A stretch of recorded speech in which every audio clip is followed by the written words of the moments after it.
George, thanks very much indeed. I'm just wondering, there's so many watches here, if you could be called Climate Music Watch or something like that. But we'll keep thinking, I'm sure there's a better name. I'm sure by the 7 o'clock somebody else will have a better name than that. Thanks very much, George. Thanks very much, Campaign Against Climate Change. I chair AirportWatch, which is the body which brings together the various campaign groups opposing airport expansion in the UK. I also was chair of the coalition that was responsible for, I'm glad to say, defeating the third runway at Heathrow.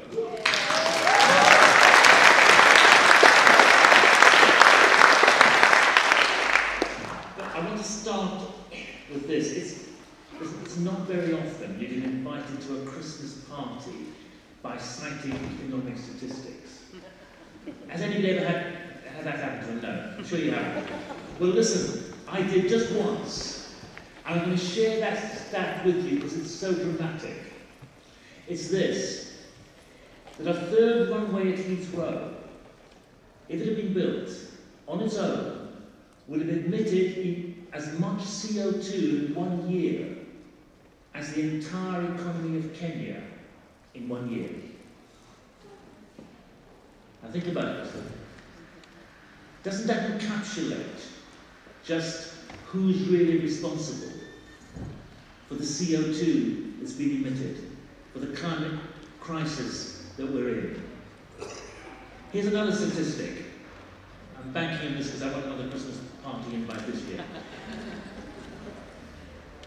Only 5% of the world's population have ever flown. Now we hear all about the problems of CO2 emissions from aircraft, that they're caused simply by 5% of the population. And that's largely people living in the rich world. And more than that, it's generally richer people living in the rich world. Here's another stat for you. The average household income of somebody using Stansted Airport is £52,000 a year. And Stansted is a budget airport.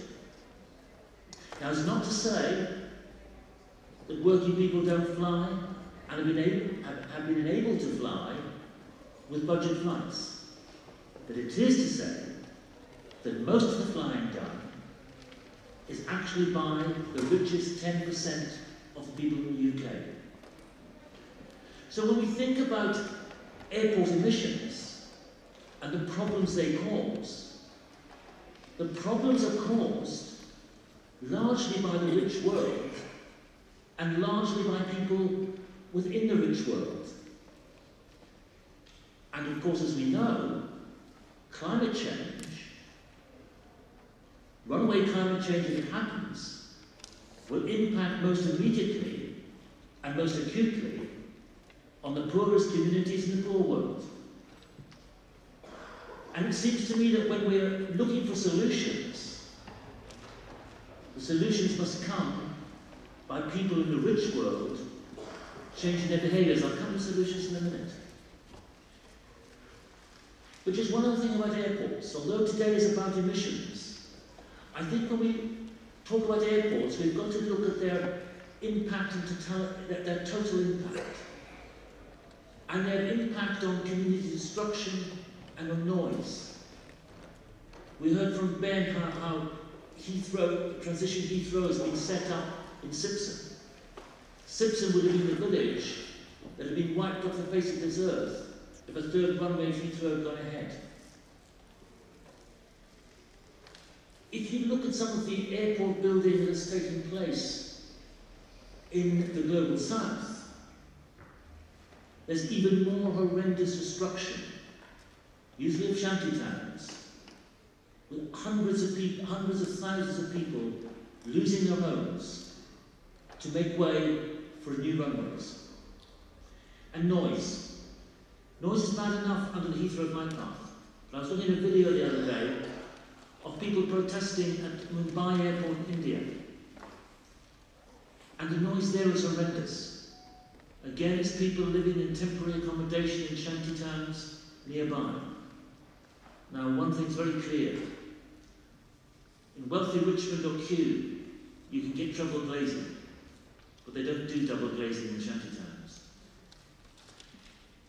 So, whether it's noise, whether it's community destruction, or whether it's emissions, the people worst hit by airport expansion are those least likely ever to fly or to benefit from it. There's an American noise expert, and this could apply to climate change as well, but he talked about these people are experiencing second-hand noise. They are victims, he said, of other people's noise. Second-hand noise, he went on to explain, is increasingly used to describe noise as experienced by people who did not produce it. Like second-hand smoke, it's put into the environment without people's consent, and then has effects on them that they don't have any control over. That's what's happening, in my opinion, with this relentless expansion of airports and aviation that is taking place, be it as far as noise, community destruction, or emissions is concerned. But I think there are solutions. As I said just now, I think solutions need to start with the behaviour in the rich world. But I don't mean individual solutions. Yes, we've got to look to change our individual behaviour. But my firm view is that individual behaviour in itself is not enough. What we actually need is structural change.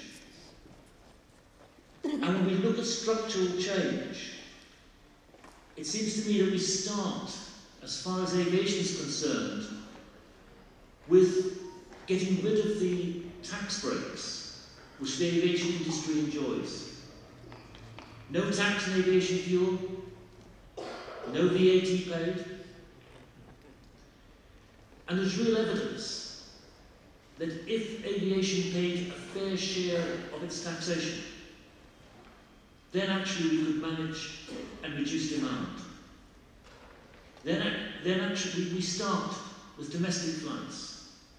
We go on to short-haul flights.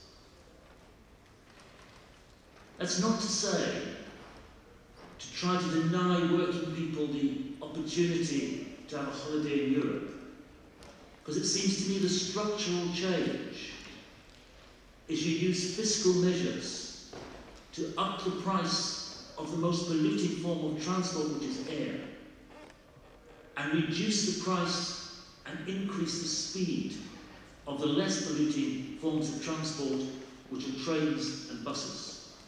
That way people can move around, and can move around much more sustainably. So we start with the short-haul stuff, but we do need to look a little bit at the longer haul flights as well. I think in the long term there always will be a long haul flying. I think that's part and parcel of life. But it doesn't need to be so integral as it is right now. And this is perhaps where the bigger structural change needs to come into play. Because in my view, the aeroplane, along with the ship, have become the workhorses of globalization. They've become the essential tools of the globalized economy. Now this is going to change, in my view. It has to change. Not just because of the imperatives of climate change, but because of peak oil and cheap oil coming to an end. And it seems to me right now that what we need to be doing is putting in place the structural changes which move away from this globalized economy, this globalized form of trading, to a more localized form of trading. Because if we don't start to do that now, and it happens all of a sudden, again, it will be the poorer countries in the south that will suffer most. Because what we're doing right now with these globalized patterns of trading is ensuring that those economies become dependent on those globalized patterns.